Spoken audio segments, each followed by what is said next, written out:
কি করে ডাক দিব? এই জন্য মা বাবা চিন্তা করে সন্তানের নাম রাখতে হইব। এই নামে হাসরের মাঠে ডাকা হইব। হ্যাঁ, মেয়ের নাম রাখছে বেবি, জামাইয়ের ছেলের নাম রাখছে টেম্পু। এই জাতের নাম বাংলাদেশে আছে কিনা? নাই। মুসলমান পায়ে দুইটা বলি, পায়ে দুইটা সন্তানের নামটা সুন্দর করে রাখেন। এই নামে কিয়ামতের কঠিন ময়দানে আপনার ছেলের ডাকা হইব। অনেক মানুষকে আল্লাহ মাফ করে দিব নামের খাতিরে। অনেক খাতিরে অনেক মানুষকে কিয়ামতের কঠিন ময়দানে নামের খাতিরে আল্লাহ মাফ করে দেবেন। সুবহানাল্লাহ।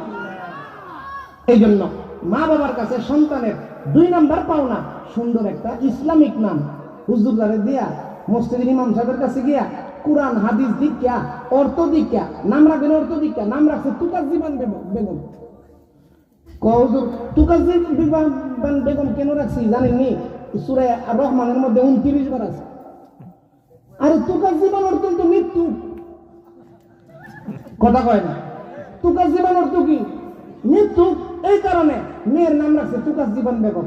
নাম রাখতে অর্থ দীক্ষা আব্দুর রহমান। সুবহানাল্লাহ।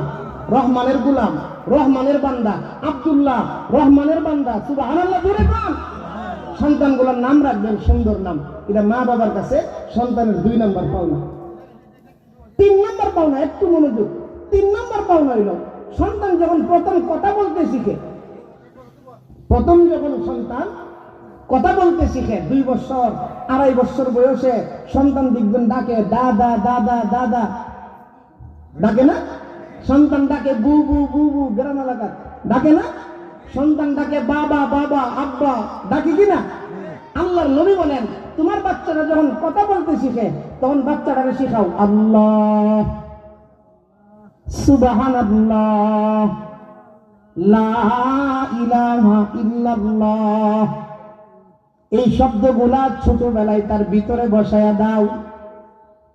ও মুসলমান, পাথরের মধ্যে যদি আপনি খোদাই কইরা লিখেন, পাথরের মধ্যে খোদাই কইরা লেখছেন, এই লেখাটা সহজে ঝড় তুফান টর্নেডো কোনো কিছু লেখাটা মুছবে না।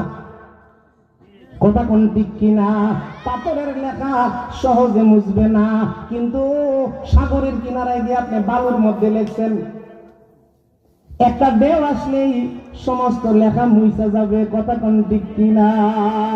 ও মুসলমান, আল্লাহর বান্দা বান্দি, সন্তান যখন কথা বলতে শিখে তখন এই সন্তানের ভিতরে ঈমান দিয়া দেন, আল্লাহর নামটা দিয়া দেন, কালিমাটা দিয়া দেন।